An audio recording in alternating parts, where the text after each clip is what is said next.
It's now time for the Rebirth Sports full game recap. We go all the way back to December 29th of the year 2023 when the Nashville Predators were in Detroit to face off against the Red Wings for the first of two regular season meetings. Head coach Andrew Burnett deployed his lines in the following way: Forsberg, O'Reilly, and Nyquist, Parsonen, Novak, and Glass, Trennan, Sissons, and Evangelista, Smith, McCarron, and Tomasino. Sherwood healthy scratch for this game.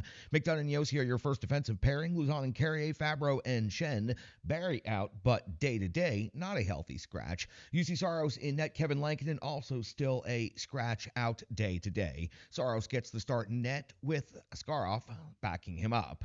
We are 45 seconds into the first period, and it's Lyon coming up with a save on Luzon, the first shot on goal of the game. At 1:56 of the first period, it's Lyon coming up with another save, this time on Glass. At 2:30 of the first period, it's Raymond off to the box. 2 minutes for hooking, and it's UC Saros coming up with a save on Kopp's partial breakaway, got behind the D and had a great scoring chance after a sloppy pinch. Did I mention sloppy pinch? Well, off the transition, poor neutral zone play leads to another scoring opportunity for the Detroit Red Wings, except this time Larkin finishes off his 13th goal of the season, gets Detroit on the board 1-0 in head of the Nashville Predators, and easily one of the sloppiest 90 seconds worth of power play time you will see this entire season.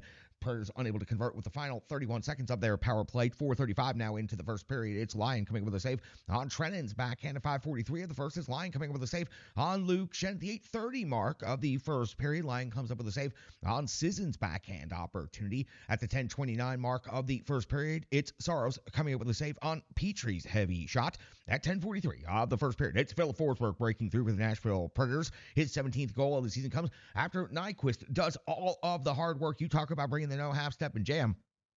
Chips the puck forward, wins the race to the end wall, goes behind the net, makes a great pass out to the slot area where Philip Forsberg cleans up with a sweet snipe. 17th of the season makes the score 1-1. Nashville is on the board.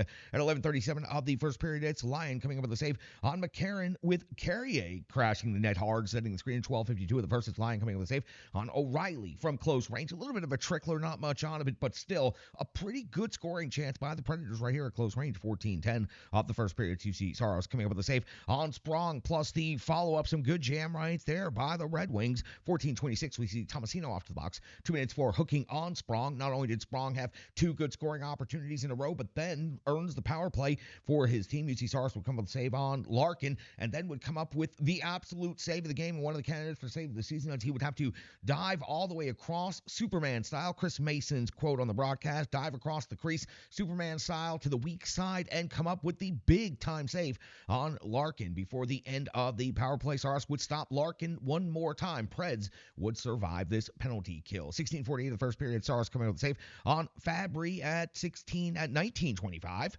The first period. Saros coming with a save on Kopp at 19:38 of the first period. It's Wallman picking up his 7th goal of the season, putting Detroit up 2-1. It was Rasmussen's cross slot pass to a crashing Wallman, who was all alone, had the time to pick his spot, and did he ever. What a snipe by the defenseman, crashing in hard from out the blue line. Goals in the last minute of the period, always momentum swinging moments. Detroit now leads 2-1. After the end of the first period, it seemed like the Preds had such an overwhelming shot advantage for the first 10 minutes, but it ends up 15-12 in favor of Nashville.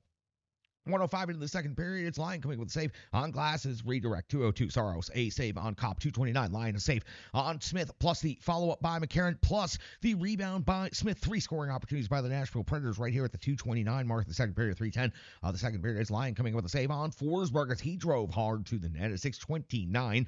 Saros comes up with a save on Fabry at 6:40. Saros, another save, this time on Rasmussen at 7:28 of the second period. Lyon coming up with a save on McCarron. We go all the way to the 11:11 mark as things just kind of evened out. A lot of play between the face-off circles, and Dante Fabro at 11:11 is off to the box. 2 minutes for slashing. That's where we see Nyquist. Yes, Nyquist coming up with his 7th goal of the season, shorthanded off of the rush.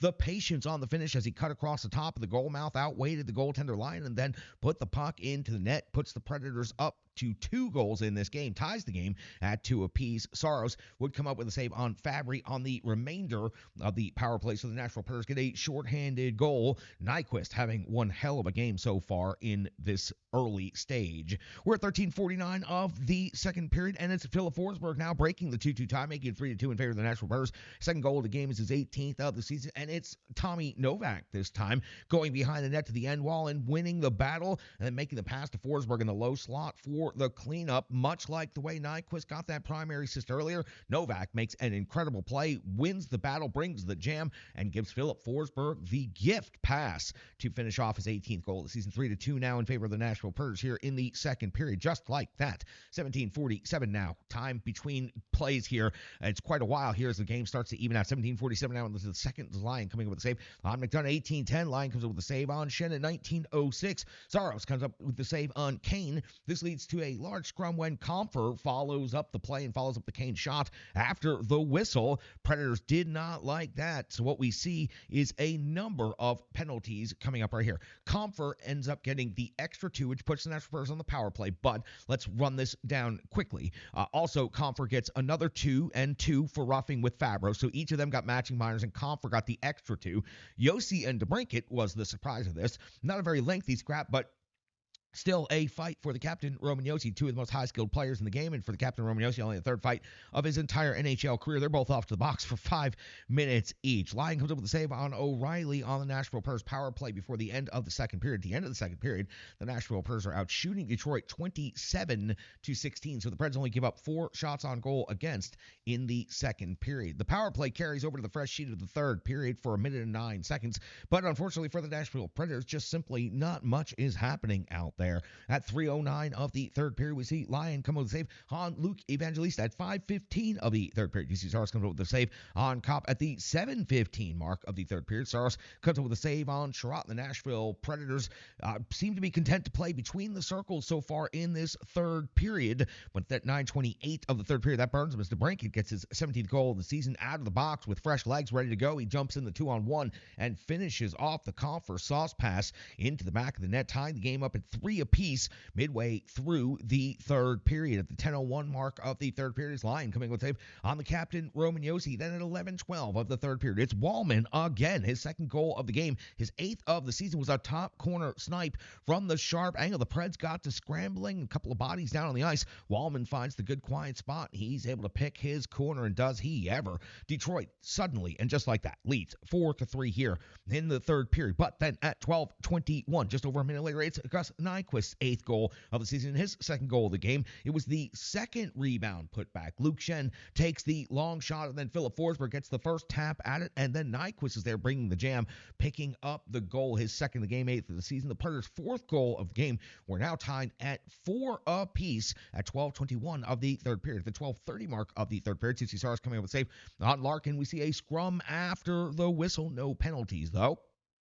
14:56 of the third period, Lyon comes up with a save on Trennan at 16:11 of the third period. It's Lyon coming up with a save on Forsberg, and the two teams seem very content to skate out the regulation and get the point each and settle this thing in overtime. So we hit the end of regulation with the Nashville Predators out shooting the Detroit Red Wings 35-22. Now we start the 3-on-3 overtime session, and 44 seconds in, the Nashville Predators, of course, have one possession and won so many games in immediate time in overtime. This time, 44 seconds in, Lyon comes up with a save on Forsberg and his wrist shot. 53 seconds, Lyon comes up with a save on Sissons with a shaft of the stick. But then the Red Wings are able to gain possession. They're able to wear O'Reilly and the other Predators down. And at the 2:13 mark of overtime, it is Raymond with his 11th goal of the season, winning this game for the Detroit Red Wings. He walks it in from the blue line on a tired O'Reilly, picks his spot, and snipes on UC Saros.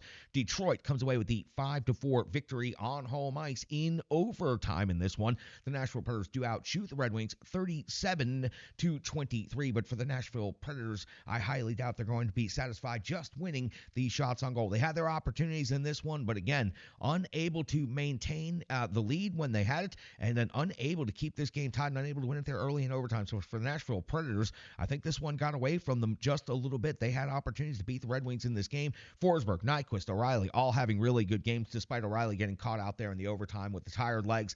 He was out there for almost 2.5 minutes of overtime, so he gets caught, and the Nashville Predators get caught. But early in the game, the Preds were having some difficulties getting caught pinching, giving up a shorthanded goal. There was just not really, really good hockey early in this game. It led to the Nashville Predators' demise. They end up sacrificing a point. Now they got to turn around quickly. Washington tomorrow night. So this was just the first of two on this back-to-back road trip. UC Saros takes another loss in this one. Preds' first overtime loss of the year. That's going to do it for the Rebirth Sports full game recap. Back next on the Renegades Puck Podcast.